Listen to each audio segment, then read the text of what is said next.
सभी को जय हिंद, जय माता पिता।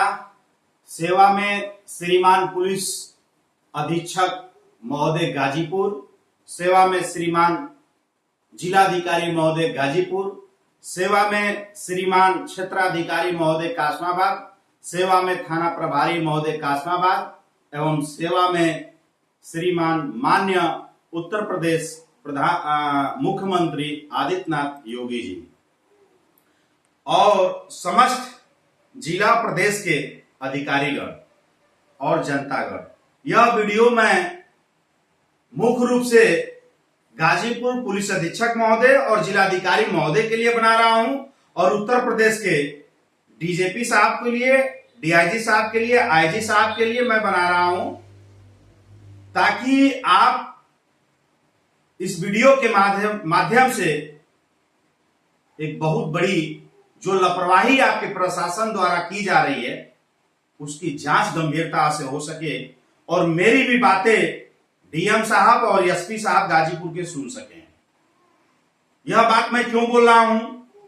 आपके थाने में एक भाईलाल दरोगा है, आपके थाने में कासमाबाद में एक भाईलाल दरोगा है।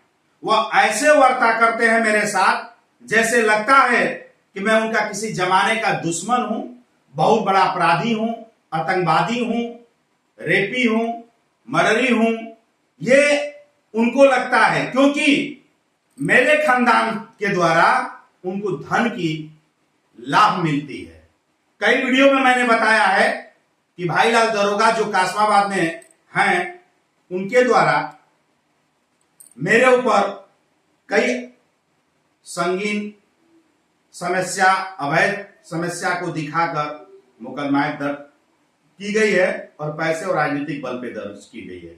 यह बात मैं खुली इसलिए कह रहा हूं कि जो 25/5/2025 को जिस लड़की के बारे में आपने मुकदमा दर्ज किया, ज्योति चौहान पुत्र ज्ञानी चौहान, उसको शादी काटने के लिए एक लेटरबाजी हुआ था और वह लेटरबाजी के तहत मेरे ऊपर मुकदमा दर्ज हुआ, जो कि लेटर वह जौनपुर से पोस्ट हुआ था। लेकिन आज उस मुकदमे को उच्च न्यायालय हाई कोर्ट ने खारिज कर दिया, यह बताते हुए कि आशीष चौहान अदर 3 लोगों पे मुकदमा फर्जी दर्ज है। आप बताइए विवेचक कहां गए? आप बताइए न्यायालय के अधिकारी कहां गए? आप बताइए आपके एसपी महोदय जो आपका आईओ हैं, एलआईओ हैं, उनकी रिपोर्ट कहां गई? इसी प्रकार सारी मुकदमे उच्च न्यायालय संज्ञान में लिया है, सुलह में कुछ फाइलें लगी हैं।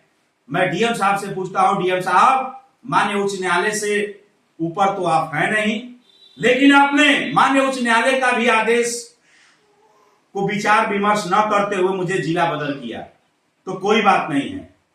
आप भी एक आईएएस है, मैं भी बीएड एलबी एलएलएम हूं।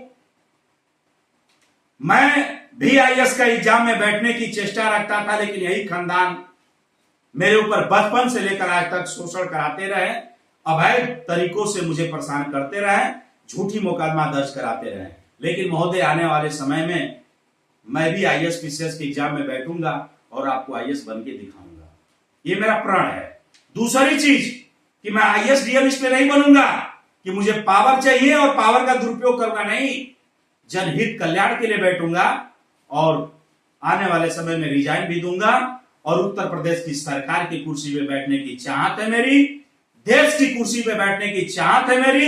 इसलिए मेरे विरोधी राजनीतिक बल पे, राजनीतिक दबाव पे मेरे खून पटीदार जो हैं मुझे मेरे बढ़ते हुए कदम को रोकना चाहते हैं, लेकिन जब ऊपर वाला साथ है तो नीचे वाले से कोई परवाह नहीं है। आपसे मेरा एक ही विनय निवेदन है कि मैं अगर अपराधी हूं तो मुझे सजा दी जाए, अगर मैं अपराधी नहीं हूं तो झूठी कागज के टुकड़ों पे, बनावटी कागज के टुकड़े पे, बनावटी कहानी पे मुझे जिला बदल नहीं करना चाहिए आपको, और ना ही मुकदमा थाने में एसपी महोदय आपके अधिकारियों को दर्ज करना चाहिए।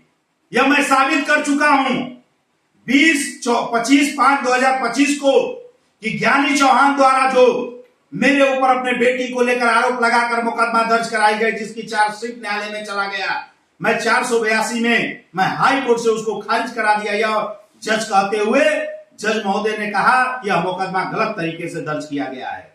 उसी प्रकार 20/5/2026 को एक मुकदमा दर्ज कराई जाती है उसी कहानी को, जो कहानी 20/25/2025 को जो प्रार्थना पत्र में घटना दिखाया गया है, उसी घटना को 20/5/2026 को दिखाया जाता है ज्ञानी चौहान द्वारा। यानी कि एक ही थाना में एक ही व्यक्ति ने 2 मुकदमा लिखवा दिए। उसी की धर्मपत्नी ज्ञानी चौहान की भगवती देवी 6/7/2026 को मनगढ़ंत कहानी बनाकर 9-10 लोगों पे झूठी मुकदमा दर्ज करा देती है।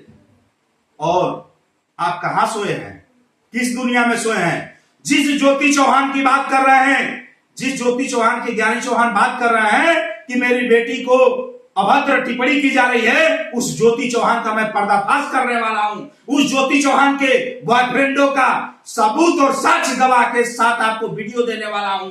और अगर चाहिए तो पर्सनल रूप से ले लीजिए, मेरे पास है। उसके एक बॉयफ्रेंड नहीं है, उसके एक आध बॉयफ्रेंड आत्महत्या कर लिए, 1-2 बॉयफ्रेंड गांव में ही हैं जो उसको कोचिंग कराते थे दुर्गा मंदिर के सामने। उनके साथ कई खेल हुआ, दवा इलाज हुआ, और जौनपुर में है और उसके रिश्तेदारी में है। सारे लोग की साक्ष्य मेरे पास है। मैं वीडियो इसलिए बना रहा हूं महोदय कि आप कोई भी मुकदमा, कोई भी अपराध पे अगर ज्ञानी चौहान, रामचंद्र चौहान, दरोगा चौहान, सतीश चौहान, सनी चौहान, वीरेंद्र चौहान, भगवती देवी, शांति देवी इत्यादि लोग अगर प्रार्थना पत्र थाने में लेकर जाते हैं, आपके समक्ष लेकर जाते हैं, तो पहले आप उस मुकदमे की कड़ी जांच कराइए, सही तरीके से जांच कराइए, और उसके बाद आशीष चौहान बजरंगी पे मुकदमा दर्ज करिए। नहीं तो एक दिन शायद मुझे भी आपके अभ्रष्ट अधिकारियों के खिलाफ न्यायालय के माध्यम से एक्शन लेना मेरी मजबूरी बन जाएगी। उस दिन आप कहेंगे कि पुलिस और प्रशासन से नहीं लड़ा जाता है, तो सर कटाना मंजूर करूंगा, लेकिन न्याय के लिए